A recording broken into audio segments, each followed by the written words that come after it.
In a luxurious seaside restaurant, a powerful man believed he could display everything, including his own betrayal, without ever suffering consequences. Surrounded by glances, wealth, and arrogance, he completely ignored that his life was about to crumble before everyone.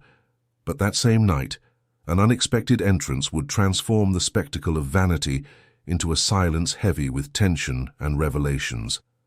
And when the truth came to light, it wouldn't be just his pride that would fall, it would be his entire empire. Before discovering how this night changed everything irreversibly, don't forget to follow for more surprising stories like this one. Friday night covered Ipanema with that golden luminosity that only Rio de Janeiro knows how to produce, the reflection of the shoreline lights dancing over the Atlantic like fragments of a broken mirror. On Avenida Vieira Souto, luxury cars paraded with the naturalness of those who no longer needed to prove anything to anyone, and the back and forth of the valets at the entrance of Mare Alto, the trendiest restaurant of the Rio season, indicated that the night would be long and full of protagonists. Renato Drummond arrived first. He always arrived first when he wanted to be seen. 52 years old, grey hair on the sides and a tan cultivated on weekends in Angra, the businessman crossed the smoked glass doors with the ease of someone who considers his own name a universal password. The maître received him with impeccable deference. The table was already reserved, the best in the house strategically positioned, so that everyone who entered could see him without it looking like he was waiting to be seen. That was exactly what he was doing. Renato Drummond was the type of man who understood the world as a stage and himself as the only actor who mattered. Owner of Drummond Incorporações, a company that had built part of the skyline of São Paulo and Rio over 3 decades, he had accumulated an estate that the specialized press estimated in figures that made other businessmen frown, with something between admiration and envy. But the last 2 years had been different, although few knew it. Renato Drummond knew, and he did everything so that the world would continue to ignore it. The waiter brought the champagne without him having to ask. Renato swirled the glass between his fingers and looked at his watch, a Patek Philippe he had bought in Geneva in the year he hit his first billion, and let a corner smile settle on his face when he heard the murmur that ran through the hall. Camilla had arrived. 28 years old, black hair falling over her shoulders in perfect waves, a red dress that knew every curve of her body with the precision of an architect. Camilla Voss entered Mare Alto as if the entire restaurant were a fashion show and she the only model the runway deserved. Model was in fact what was on the business card she rarely needed to hand out. The face of the moment, the face that had graced 3 magazine covers in the last 6 months, Camilla had been promoted by Renato from a discovery to a constant companion, with a speed that the whispers of Rio society were still trying to process. He stood up to pull out the chair.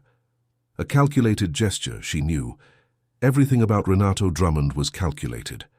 That was the part she hadn't yet fully understood, but which kept her by his side like someone who feels the uneven ground beneath their feet, but continues walking because they don't yet see the edge of the precipice. The other patrons of Mare Alto pretended not to look. They pretended very well. Among them, 2 partners of an investment fund exchanged a look loaded with subtext. A journalist from a social column discreetly took a photo with his cell phone. An older couple who had frequented the restaurant for 15 years looked away with the discomfort of someone who recognizes a situation without wanting to witness it. None of them knew that the night had barely begun. Renato ordered the tasting menu without consulting Camilla, another calculated gesture, this one to demonstrate that he was the one who decided, always. She accepted with a smile that could mean agreement, or simply the art of not revealing what one thinks. They talked about trivialities, about the launch of a development in Barra da Tijuca that he would present the following week, about the trip to Milan he had promised for the following month, about the photographs she had taken that morning in a studio in Botafogo. The conversation was superficial in the way that conversations become when 2 people are in different places without knowing exactly where each one is. It was during the second course, a tuna tartare with black truffle that the chef had developed especially for the season, that the sound of the environment changed frequency. It wasn't a noise. It was an absence of noise, the type of silence that settles when something enters a room and reorients all the magnetic fields of the space without warning. Renato didn't notice immediately. He was talking about interest rates with the security of someone who never really had to worry about them. Camilla was the first to notice. Something in her face changed, an imperceptible twitch at the corners of her lips, as if the red dress suddenly became too tight.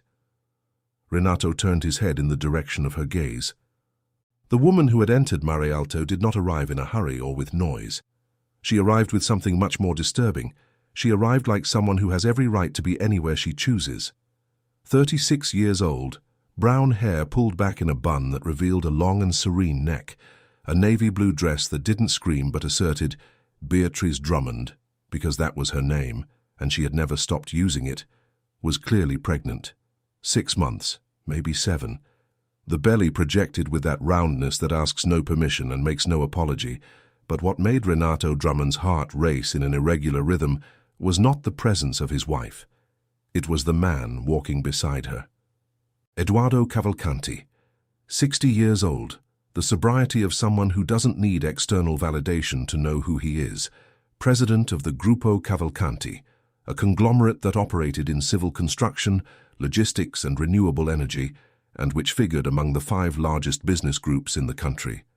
A man Renato had tried to reach for 10 years of business life without ever getting a meeting that lasted more than 20 minutes.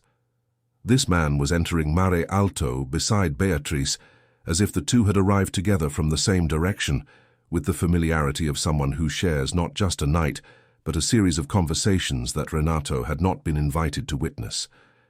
The waiter led them to a nearby table, not the closest one, but close enough. Renato Drummond felt, for the first time in many years, that the stage had been rearranged without him being consulted, and that there were, perhaps, other actors in this play that he judged himself to be starring in alone. Camilla touched his hand on the table. He didn't respond to the touch. His eyes remained fixed on his wife, who had sat with her back to him, another detail that was no detail at all, and who was talking to Edoardo Cavalcanti with a lightness that Renato hadn't seen on her face in a long time. The tuna tartare sat untouched on the plate, and the night, which had begun, as it always began for Renato Drummond, with him at the center, with him in control, with him determining the pace of everything, began to reveal that it had other plans for the following hours. Beatrice Andrade Drummond had learned from an early age that there are 2 types of silence, the silence of someone who has nothing to say, and the silence of someone who saves everything for the right moment. Daughter of a university professor from Belo Horizonte and a lawyer who had built her own career without asking anyone for favors, she grew up believing that the most important battles were rarely won with noise. She was 22 years old when she met Renato Drummond at a cocktail party at the Fundação Getúlio Vargas in São Paulo. He was 42, with a smile that promised worlds and the type of presence that filled spaces even before his body arrived. Beatrice had just finished her master's degree in strategic management and was being recruited by 3 companies at the same time when Renato approached with a glass of wine in hand and said, without any ceremony, that she was the most interesting person at that event. She had laughed. It was an observation devoid of elegance, she said. He agreed, still smiling, and asked her to teach him how to be more elegant. They married 2 years later in a ceremony in Buzios that the press covered as if it were an event of public interest. And during the first years, Beatrice believed, or made a point of believing, that she had found a true partner, someone with whom to build not just an estate, but a life with substance. She had joined Drummond Incorporações as Director of Strategic Development and began to perform in practice a function that no official organizational chart recognized. She was the one who read the contracts that Renato signed without reading. She was the one who identified the opportunities that he celebrated as his own intuition. She was the one who, for 8 years, had built bridges that Renato crossed as if they had always been his. Edoardo Cavalcanti knew this.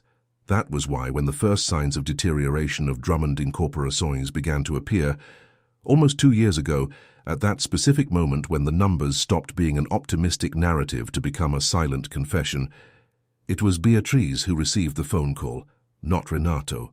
Edoardo had been a business partner of Beatrice's father decades ago, a connection that Renato had never taken seriously because he had never fully understood that bonds built with integrity tend to last longer than those built with display.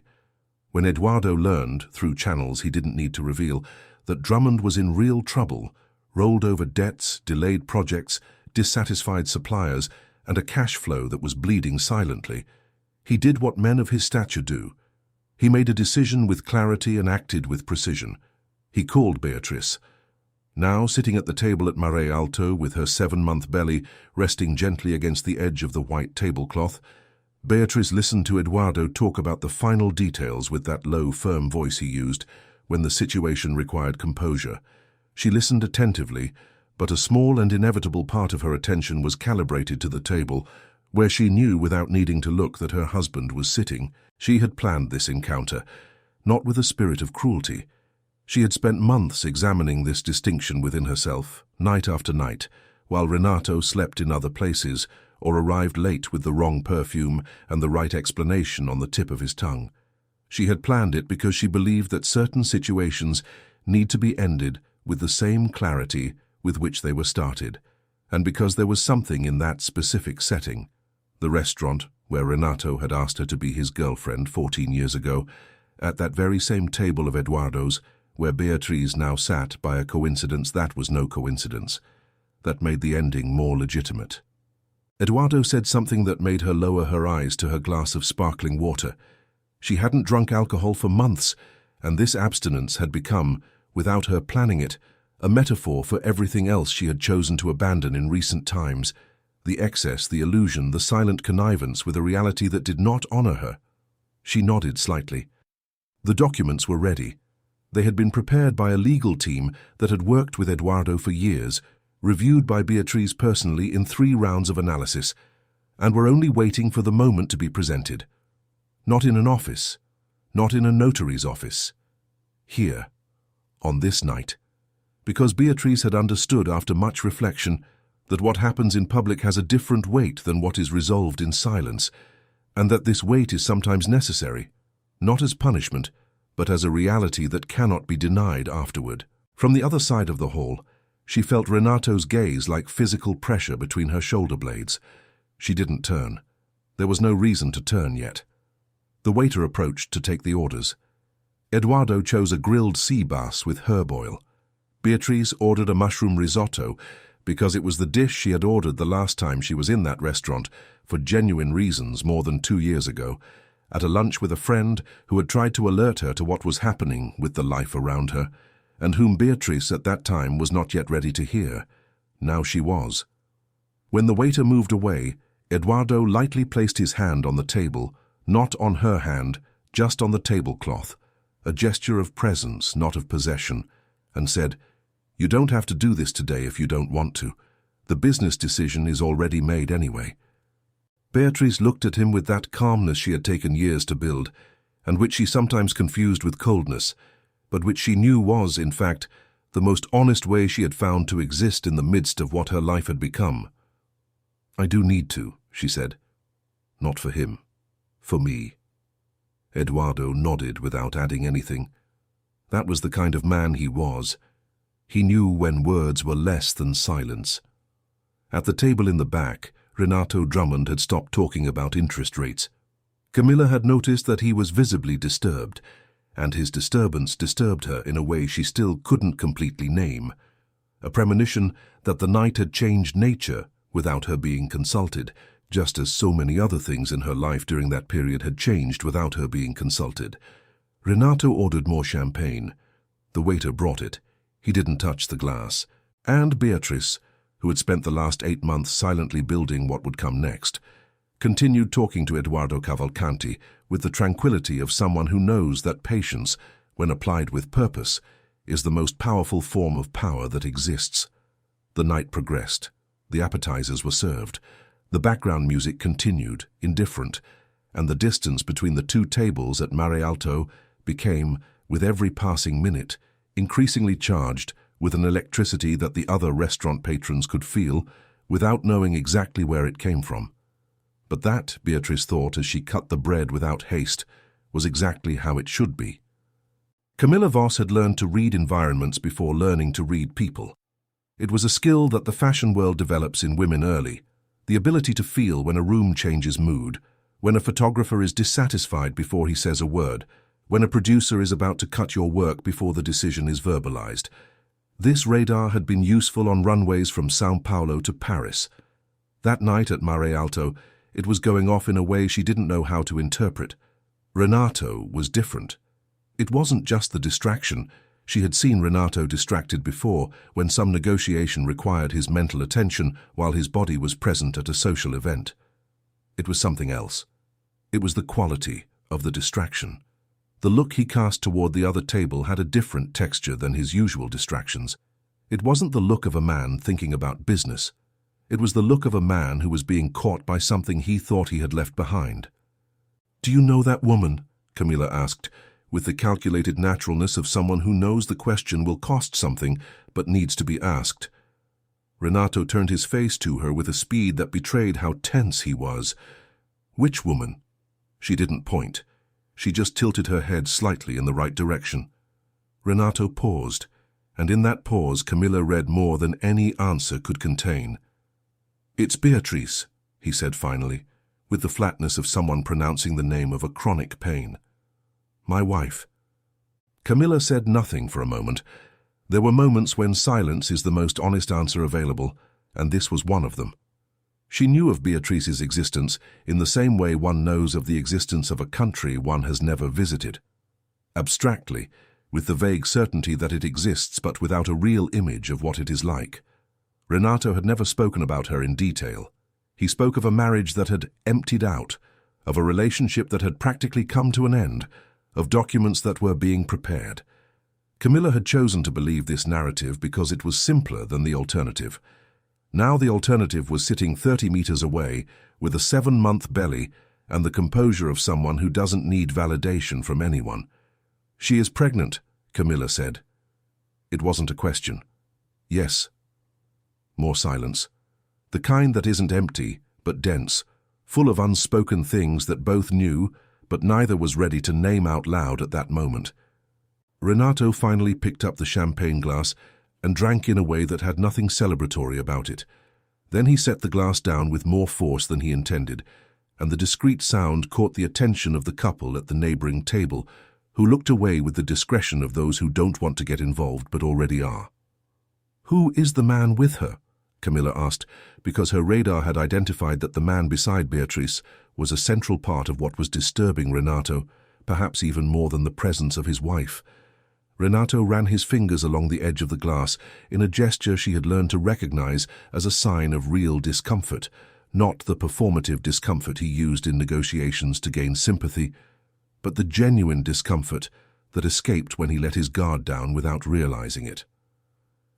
"Edoardo Cavalcanti," he said, and the name came out with a specific weight, as if the syllables carried in themselves all the history he represented. Camilla didn't know the name by memory, but she knew the type of reaction it had produced. She spent the next few minutes in silence while Renato pretended to eat, and she tried to put the puzzle together with the pieces she had.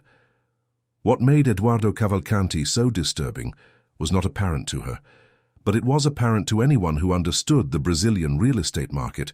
The Grupo Cavalcanti was one of the few organizations that could, if it wanted, absorb Drummond Incorporações without it representing more than a portfolio move. She didn't know that, but Renato knew. And what Renato knew, what he had been trying not to know for 2 years while reorganizing debts, renegotiating deadlines, and maintaining the appearance of solidity with the discipline of a magician who knows the trick has an expiration date, was that Drummond Incorporações was technically for sale because it had no other choice. The question was, to whom? And on what terms? On the other side of the hall, Edoardo Cavalcanti said something that made Beatrice smile slightly. Not the social smile Renato knew from events, but something more genuine, more internal, the type of expression that emerges when a person is exactly where they want to be, doing exactly what they want to do. Renato recognized the smile because it had been years since he had seen it, and the accumulated absence made the reunion with it even more uncomfortable. "Renato?" Camilla's voice had a different quality now, less social, more direct. "What is happening?" He looked at her, and for a second, Camilla saw something she rarely saw on Renato Drummond's face: real vulnerability. Not the strategic vulnerability he displayed when he wanted people to lower their guard. The other one. The one that appears when the script a person wrote for themselves begins to diverge from reality in ways that can no longer be ignored. "I don't know yet," he said. And it was possibly the most honest thing he had said in months. The main course was served. Camilla looked at the food without real appetite, a sole with herb crust that in other circumstances would be exactly what she would order, but which now seemed just an object on a plate. She ate mechanically, watching Renato out of the corner of her eye as he tried to reconstruct the posture of control he had arrived at the restaurant wearing like a second skin. It wasn't working, and it was exactly at that moment, when the main course was being consumed in silence between them and the hall, had acquired that atmosphere of the afternoon of a party that has already passed its peak, that the situation changed phase. Beatrice stood up from the table, not abruptly, with the deliberate slowness of someone who knows that every movement is being observed and doesn't care, or rather, cares just enough, so that every movement is made with care and intention. Eduardo remained seated, but there was something in his posture, the lightness with which he continued with his wine, the absence of any visible tension, that signaled he knew what was about to happen and that he approved. Beatrice walked through the hall, not toward the exit, toward the table where Renato Drummond and Camilla Voss were sitting. Camilla felt her stomach tighten with that specific anticipation of when one knows that something is about to change irreversibly, but still doesn't know exactly how. Renato remained absolutely still, as if movement could make him more visible, a primitive, irrational instinct that he certainly wouldn't have chosen consciously. Beatrice reached the table, and she said, with a low and absolutely controlled voice, addressing her husband entirely as if Camilla were part of the scenery and not a person, "Good evening, Renato. We need to talk." It wasn't a request. It was a statement about the nature of what was about to happen, and the tone with which it was said, neither aggressive nor conciliatory, just firm with the firmness of someone who has already reached the other side of a decision and there is no way back, made Renato Drummond for the first time that night not know what to say.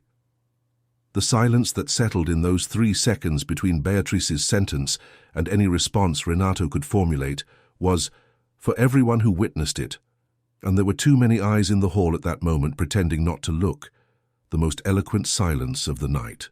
Renato recovered. It was what he did. It was perhaps the skill he had most cultivated over 30 years of business life, the ability to recover quickly, to reorganize the ground beneath his own feet, while the interlocutor still believed the ground had given way. He pulled out the chair beside him, a gesture intended to look hospitable, but which had the mechanics of someone trying to regain control of a scene. "Beer," he said, using the diminutive with an intimacy that sounded, in that context, like an invasion. "You didn't need to come here this way." "I did need to," she said, without sitting down. She stood. The choice not to accept the chair was also a language. "Because this way there is no way to pretend it didn't happen." Camilla looked at the two of them with that expression of someone trying to understand if she should stay or move away, and who realizes that any choice she makes at this moment will cost something. She stayed, not because she wanted to, but because leaving would have seemed like a confession of something, and she still didn't fully know what she would be accused of. Renato lowered his voice. "Beatrice, we are in public." "I know," she said, with a tone that had neither anger nor irony. It just had a disconcerting clarity. "You also knew you were in public when you chose to be here tonight, when you chose this specific restaurant, in this specific city, with this specific person. So the public was already in the script, Renato. It just wasn't distributed the way you had imagined." The neighboring table had completely stopped pretending to talk. The two investment fund partners, 3 tables away, followed with attention they no longer tried to disguise. The social column journalist had put his phone in his pocket, not because he respected the moment, but because he understood that in that case memory would do a better job than any recording. Renato tried a different approach. He slightly hardened his jaw, a sign Beatrice knew from years of negotiations where she stood by his side, changed his posture in the chair and said, with the voice of someone trying to re-establish a hierarchy he should never have needed to defend, "You are acting out of emotion. It's understandable given the situation, but this is not the time or the place." Beatrice took a second, just one, and then she said, "I am not here out of emotion, Renato. I am here out of conclusion. There is a difference." She opened her bag, discreet dark leather, the type of bag that chooses quality over visibility, and took out an envelope.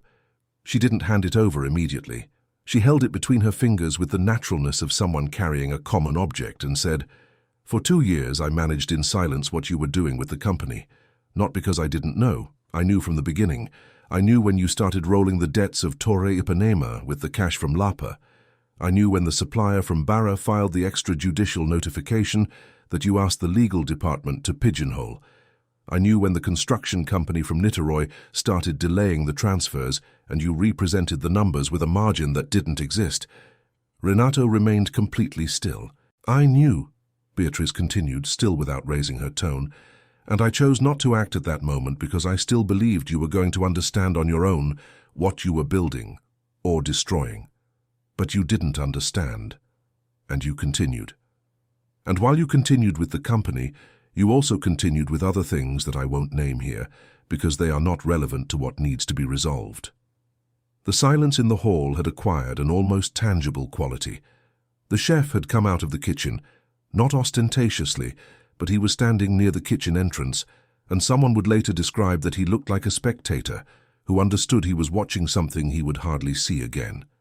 Renato looked at the envelope, then at Beatrice, then, and this was the moment Camilla would later remember, that specific look, at Camilla, with the expression of a man who is seeing clearly, for the first time, that he had built a reality with cardboard walls.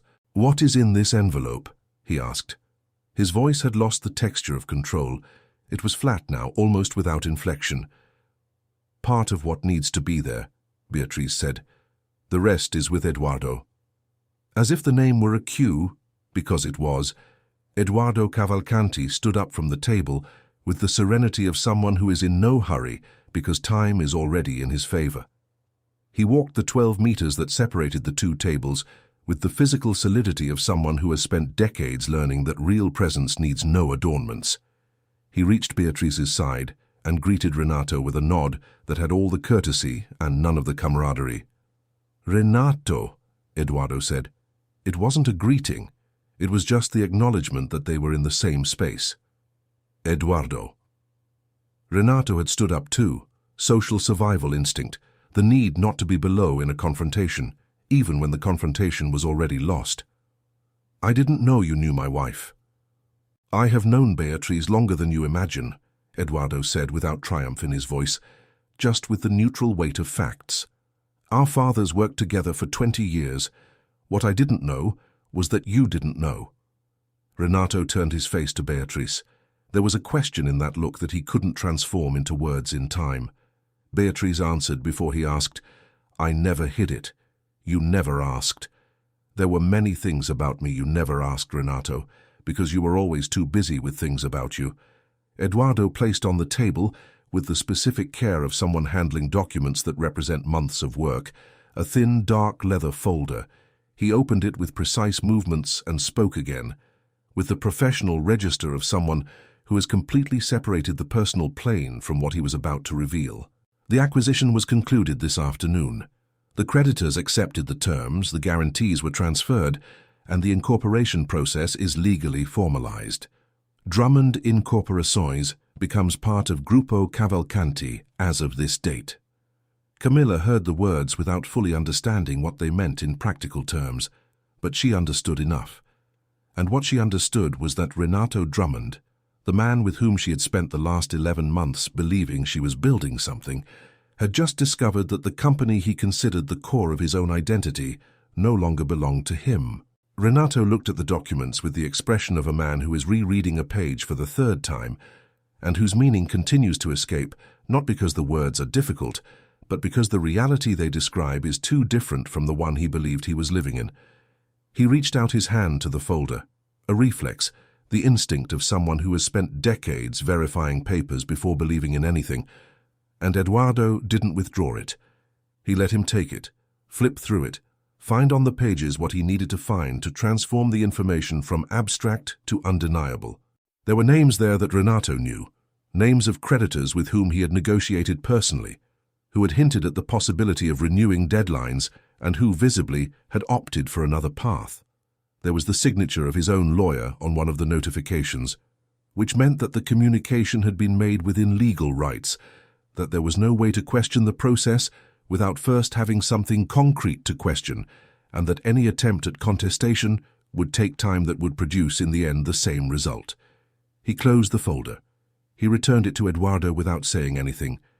This silence was, of the whole night, the most definitive. The champagne was still in the glass, untouched since before. Neither of them remembered it existed.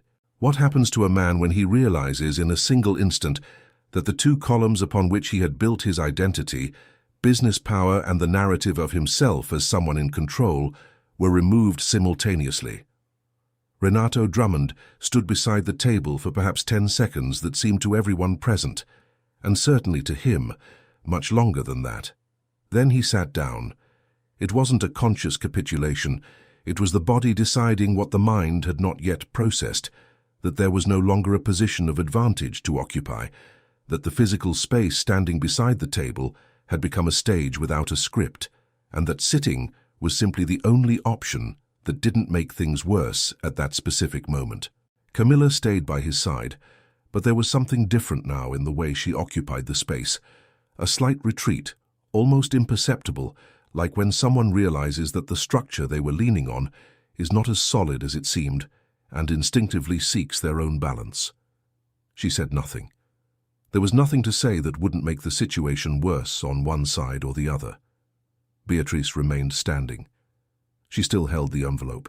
She had not yet delivered it. Eduardo returned to his table with a discretion that seemed, in that context, almost strange, as if the most devastating revelation of the night were to him just one more stage of a process he had planned with care, and which now followed its natural course. He sat down. He started eating again. This detail, the ability to return to the grilled sea bass after what he had just done, said more about Eduardo Cavalcanti than any description could.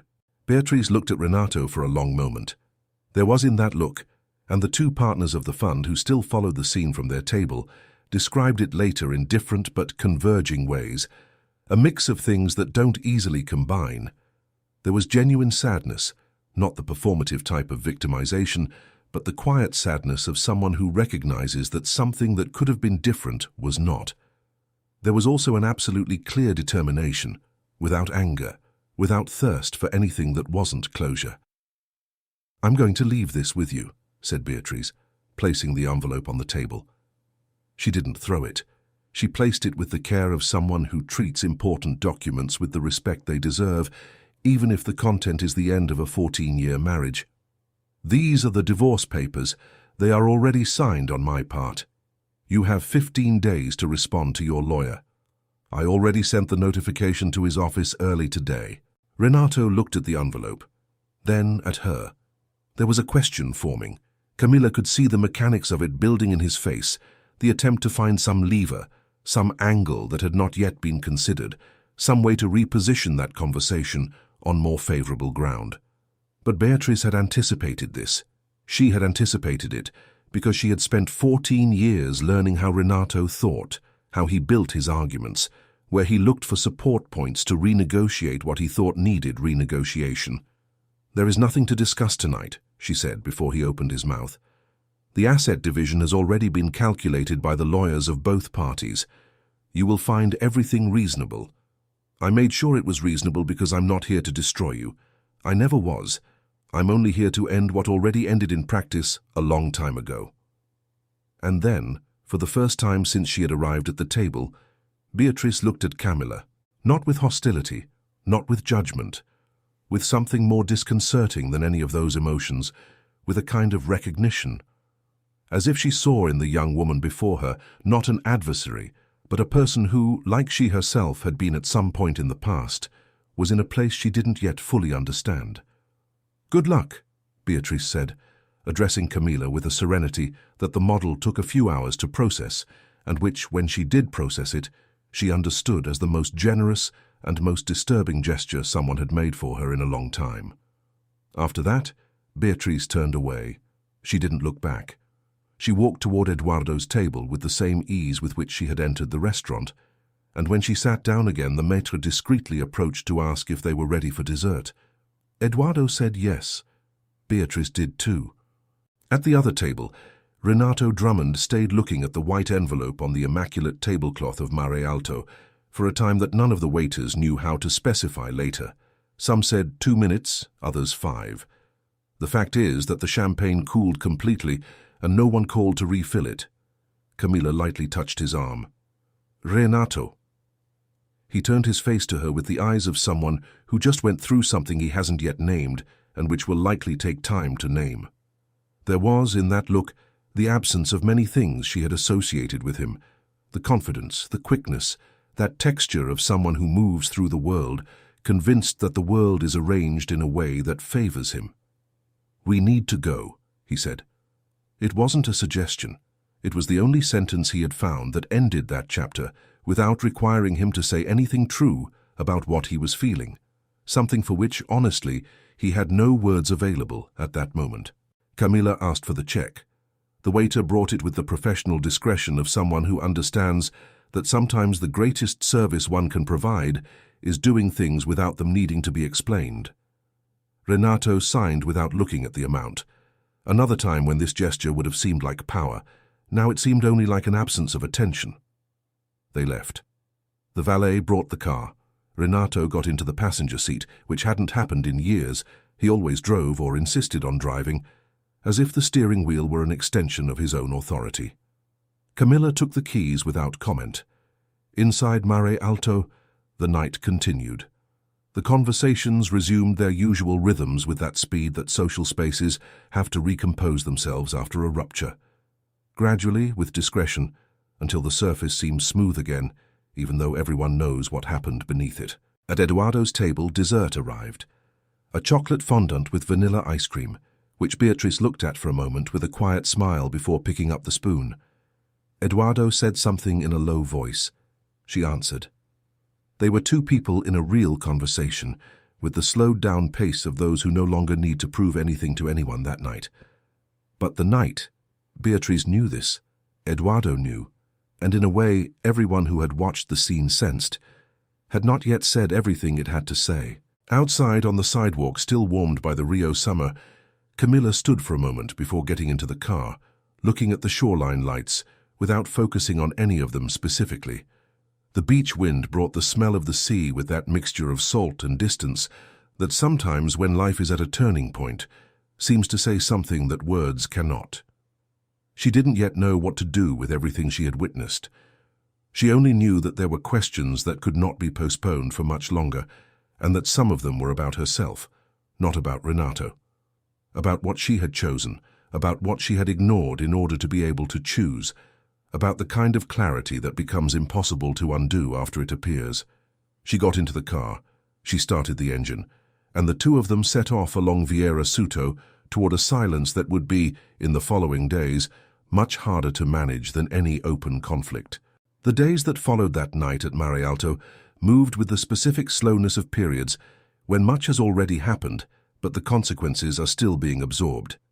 Rio de Janeiro remained Rio de Janeiro, the shoreline indifferent to human drama, the Atlantic repeating its eternal breath against the stones of the boardwalk, the cars circulating along Vieira Soto as if that Friday night were just one more among so many. For Renato Drummond, it wasn't.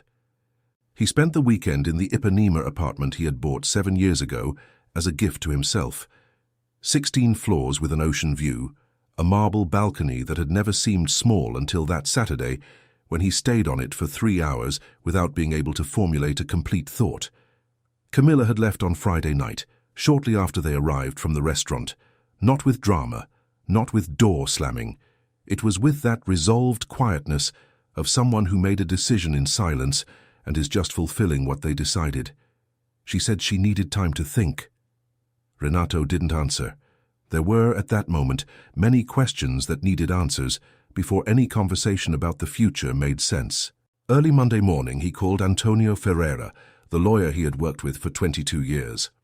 The conversation lasted 40 minutes and confirmed what the documents at Mare Alto had already made clear. The acquisition was legally impeccable. The creditors had agreed voluntarily. The terms had been negotiated within what the law allowed, and any attempt at contestation would be, in Antonio's careful words, a long process with an unlikely outcome in your favor. Renato hung up the phone and stayed looking at the glass desk in the office as if he expected it to tell him something. It didn't. But there was one thing that continued to disturb Renato in a different way than the financial loss, which was hard but understandable. The numbers had worsened, the decisions had been wrong. There was a logic, even if painful, for what had happened. What had no logic, or rather, what had a logic he refused to fully process, was the depth of what Beatrice had built without him noticing. She had followed everything. Every detail he had mentioned that night at the restaurant, Torre Ipanema, the supplier from Barra, the construction company from Niterói, were situations he had never discussed with her openly, which meant she had learned through other channels, and that she had chosen to keep this knowledge not as a weapon, but as an understanding, like someone who understands what is happening and decides to wait for the right moment to act, not out of cruelty, but because it is the only way to act with real effectiveness. This disturbed him more than everything else, because Renato had spent years building the image of Beatrice in his own head as someone who didn't fully understand the business world, who depended on him to navigate the financial complexities of the company, who needed his guidance to understand the nuances of the market. And this image had been built not because it was true, but because it was convenient, because it allowed him to feel irreplaceable on at least one plane. The image had been a fiction, and the fiction had cost a lot. Meanwhile, in an office on the 23rd floor of a building in Barra da Tijuca, Beatriz Andrade Drummond answered her second phone call of the morning with the same concentration she had applied to the first.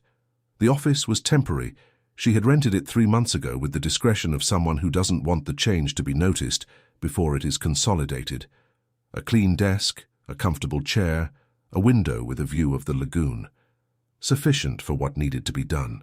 The phone call was from Marina Lesser, the lawyer who had conducted the divorce process with a precision that Beatrice had chosen with care.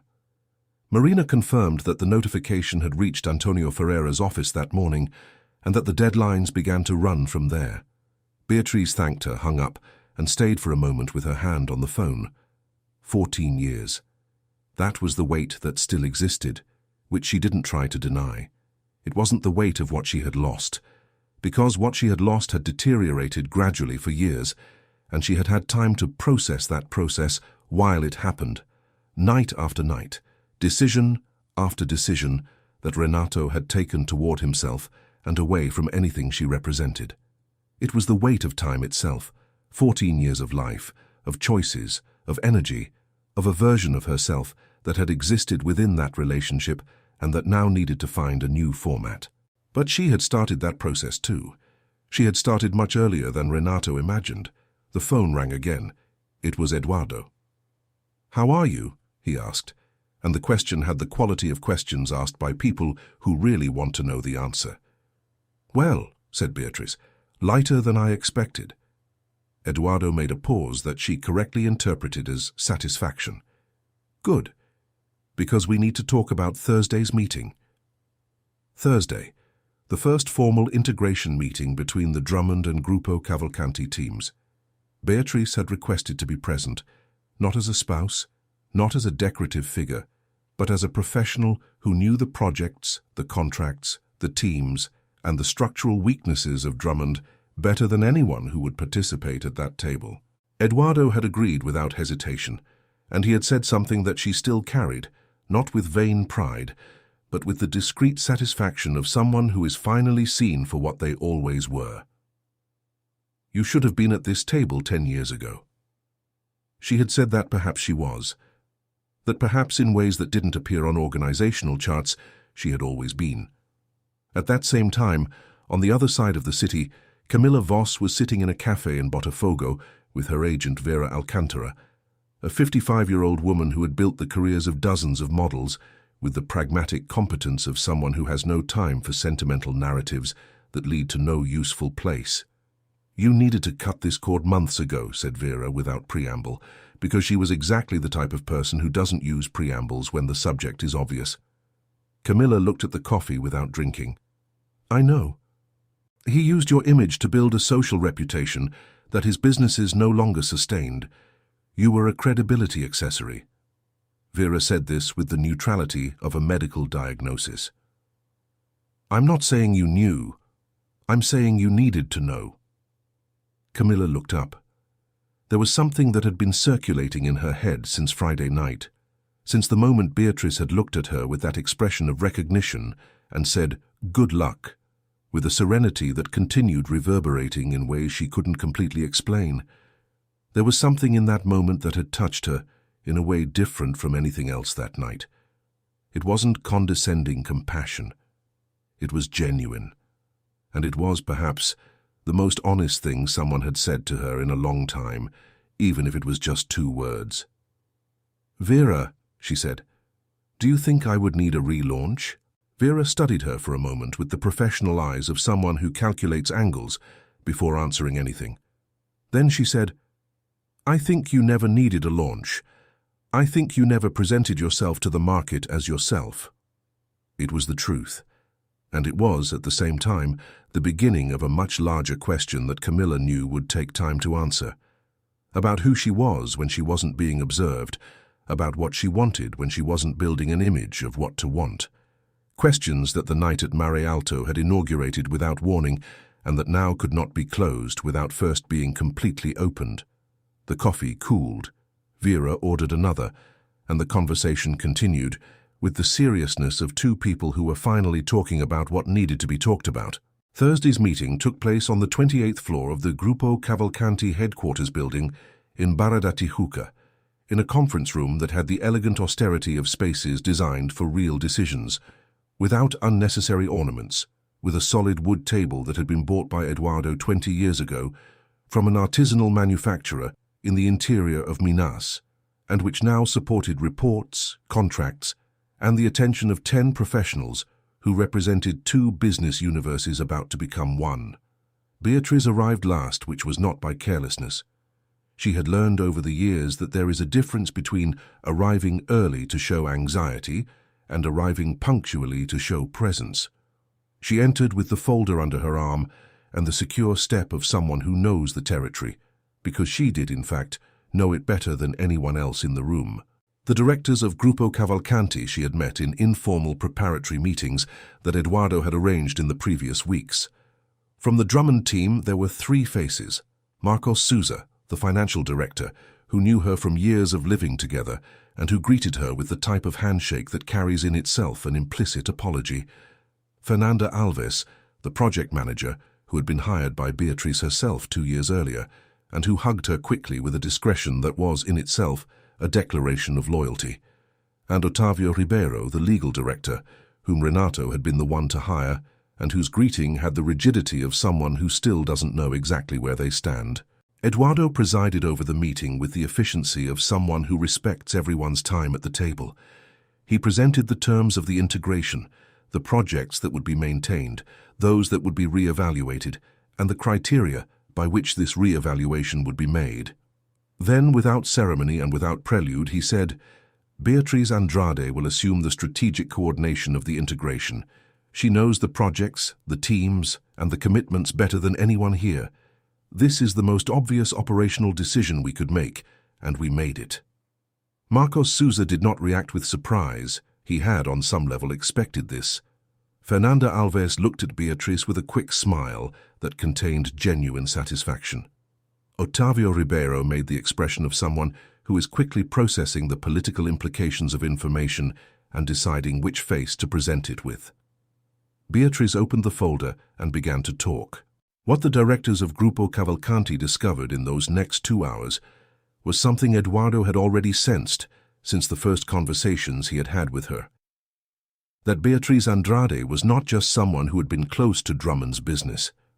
She was, in practice, the strategic brain that had kept the company operational during years when management errors at the top should have produced much worse results. She knew the numbers with an intimacy that went beyond what any financial report could document. She knew where the inefficiencies were, which suppliers had been neglected due to lack of managerial attention, which projects had real potential that had been underutilized due to lack of focus.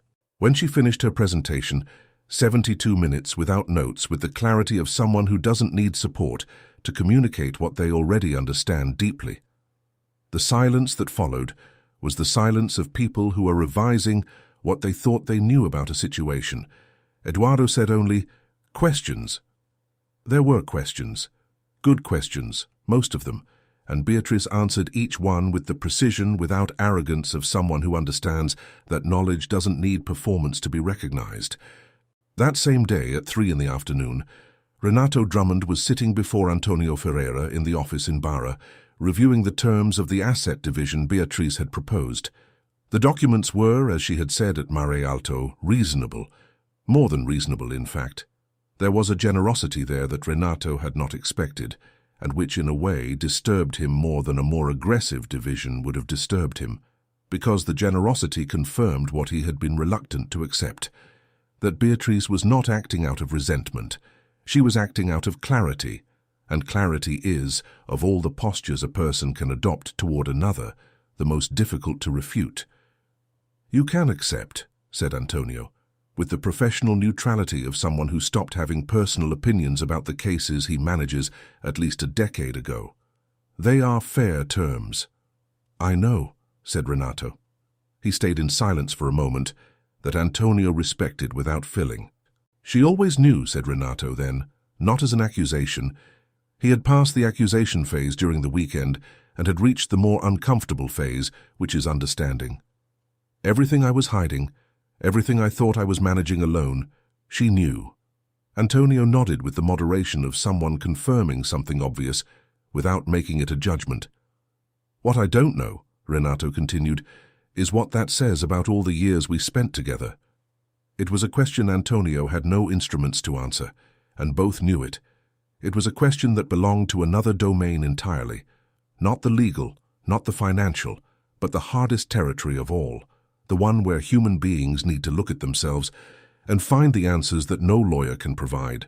That afternoon, as the sun began to go down over Barra and the traffic on Avenida das Americas acquired that familiar density that marks the end of the Rio business day, something had changed permanently on the map of 4 lives that had crossed in an Ipanema restaurant the previous Friday. Beatriz returned to the apartment she had rented in Leblon, a 2-bedroom with a partial ocean view, functional and honest, as different from the huge apartment in Ipanema where she had lived as Mrs. Drummond as she needed it to be. She prepared tea, sat on the small balcony, and stayed looking at the piece of the Atlantic that could be seen between the buildings. Her belly had grown more that week, as if the baby she was carrying also knew that things had finally settled in a place that made sense. She placed her hand on her abdomen with that simple and absolute tenderness that needs no witness. "It's going to be different," she said in a low voice, to the baby who didn't yet have a definitive name but whom she already called Anna internally, because it was the name of the grandmother who had been the most upright woman she had known. "It's going to be very different." And there was in the sentence not the anxious promise of someone who fears not being able to fulfill it, but the quiet affirmation of someone who is already building what they promised, brick by brick, decision by decision, for longer than anyone from the outside could imagine. On the other side of the city, Renato signed the documents with Antonio's pen. An ordinary pen, not the Mont Blanc he used to use to sign important contracts. The Mont Blanc was in some drawer of the Ipanema apartment. He hadn't gone to get it. Maybe he wouldn't.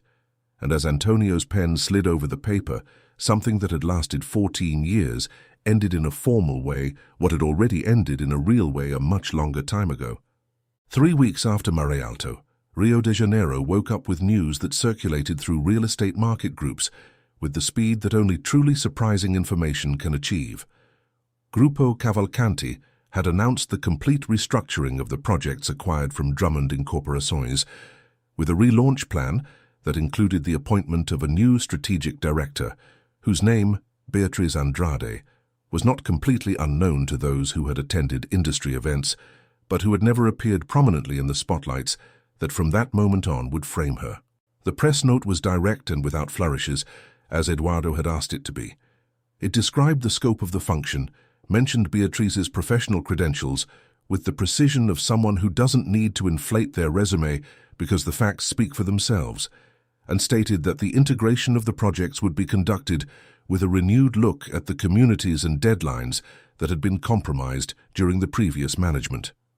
The market reacted with interest.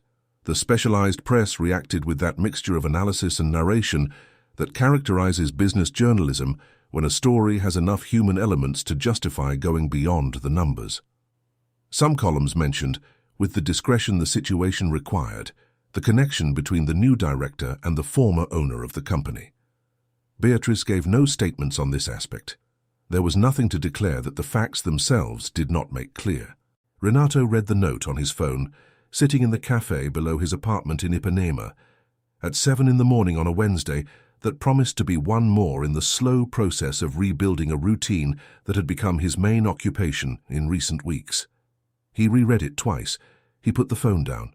He ordered more coffee.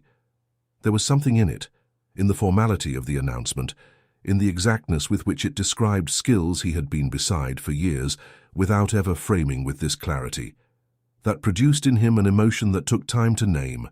It wasn't anger, it wasn't envy exactly.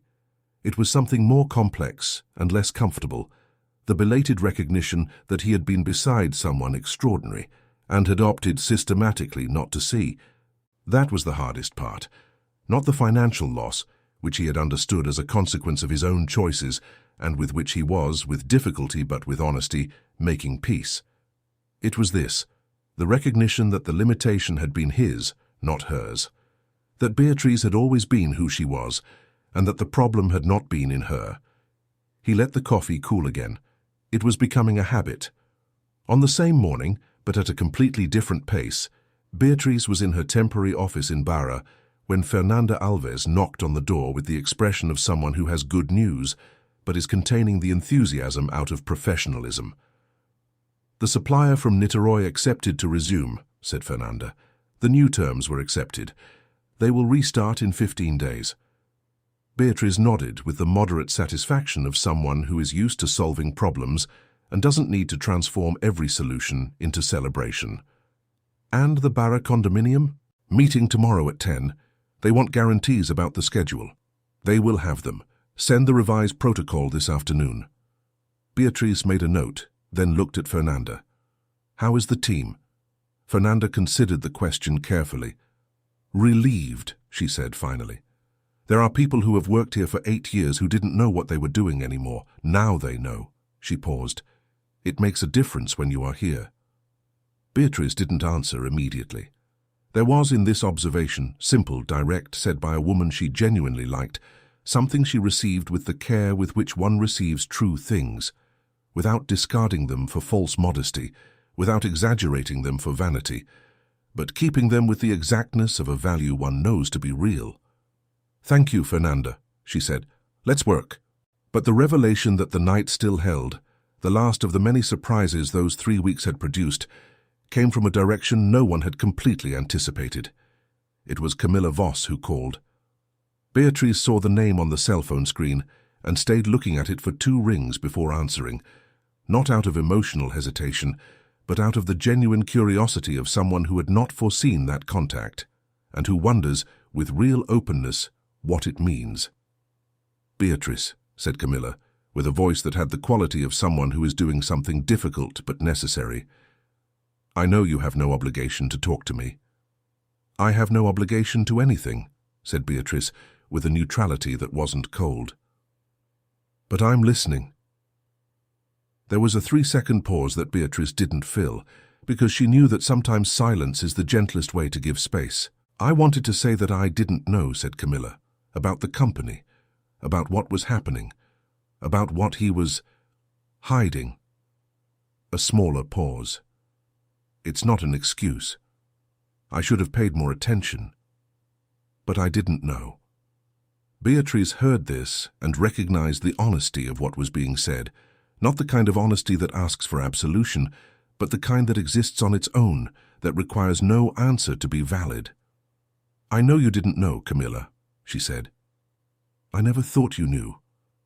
Another silence, this time with a different texture, lighter as when the tension that had been compressing a space begins to dissipate.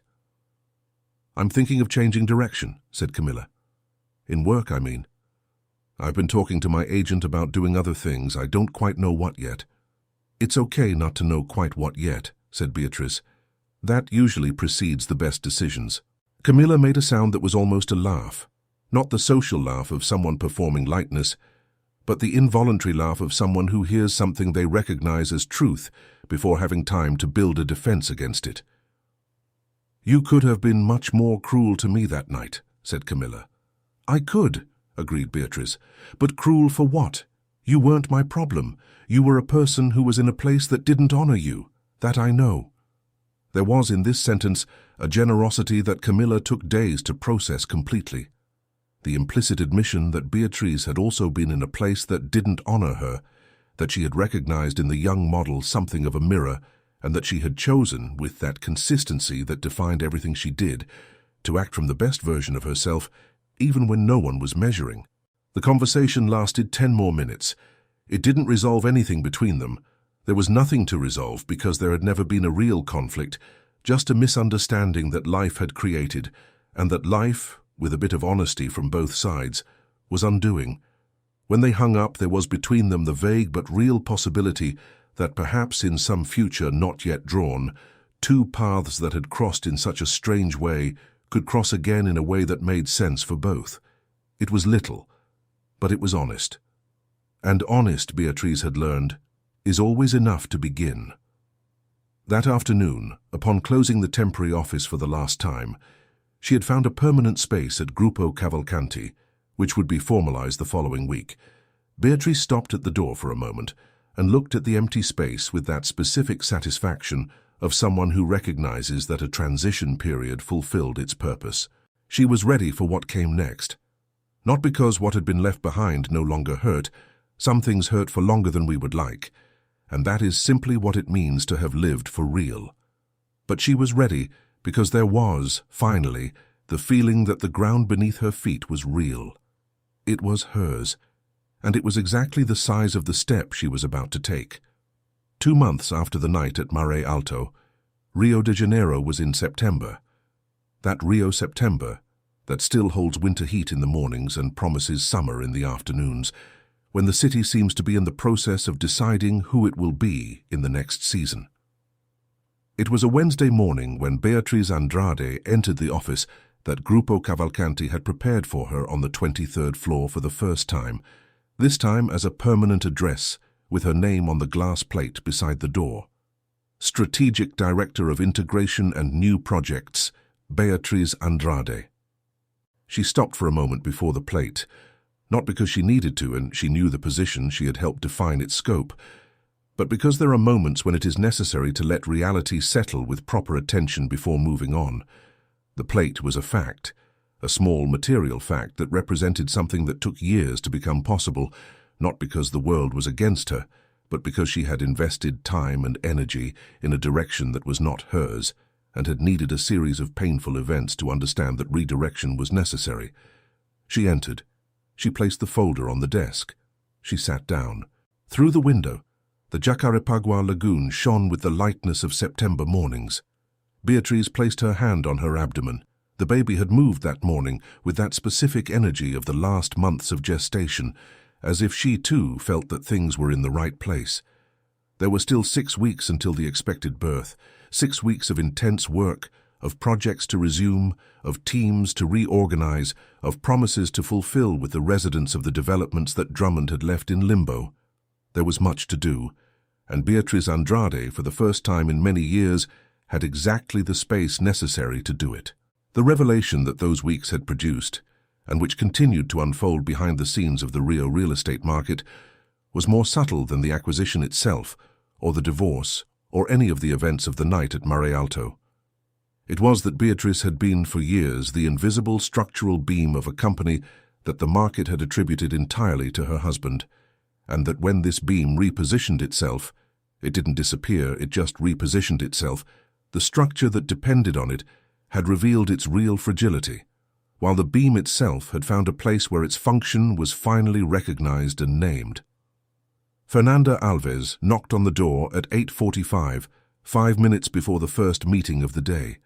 She entered with 2 cups of coffee, a small voluntary gesture that Beatrice received with a genuine smile. "Everything ready for 10?" asked Beatrice. "Everything," said Fernanda. The representative of the Barra condominium confirmed, and the architect for the Niterói project wants 15 additional minutes to show the changes to the typical floor. "Let him. It's worth it." Beatrice opened the notebook. "Anything urgent before 10? "Just one thing. Eduardo asked me to pass on a message before he arrives." Fernanda paused with the lightness of someone holding good news like a gift. The pilot project for social housing in the North Zone was approved by the board last night. It will be the first project of the new management. Beatrice stayed in silence for a moment. The social housing project had been hers, a proposal she had placed on Renato's desk 3 years earlier, and which had been pigeonholed with the justification that it wasn't the right time for that kind of bet. It had stayed in a drawer, and she had remembered it when sitting with Eduardo for the second time. She had brought the dossier from memory with the numbers and logic she had built when she had originally proposed it, and Eduardo had listened for 40 minutes and said only, "Why wasn't this done before?" She had answered with honesty, "Because I proposed it to the wrong person." Now it was approved. It would be the first project, with her name on the documents not as an appendix to any other identity, but as what she had always been, the author. "Thank you, Fernanda," she said. "You can go." Fernanda left. Beatrice stayed alone in the office for a full minute before the day began for real. She looked at the lagoon. She looked at the plate she could partially see through the glass of the door. She looked at her hands on the keyboard, the same hands that had signed divorce documents, that had held an envelope in an Ipanema restaurant, that had built presentations and reports and proposals that sometimes reached their destination with the name of another. Now they reached with her name. Renato Drummond, during that same period, had made a decision that surprised Antonio Ferreira himself. He sold the Ipanema apartment, the 16 floors with an ocean view, and rented a smaller apartment in Laranjeiras, in a neighborhood he had always found pleasant, but had never considered because Ipanema was Ipanema, and Ipanema was who he had decided to be. There was something in this change, not just logistical but symbolic, that the people who knew him identified as the beginning of a process that didn't yet have a name but that seemed at least honest. He had called Beatrice only once, 3 weeks after Mare Alto. A short, direct call that she had answered with the same calm with which she answered everything.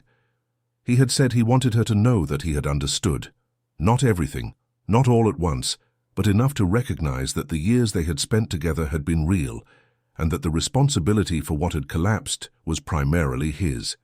He had said this with the quality of someone who expects nothing in return, and this absence of expectation was perhaps the clearest sign that something had genuinely changed. Beatrice had listened. She had said she understood.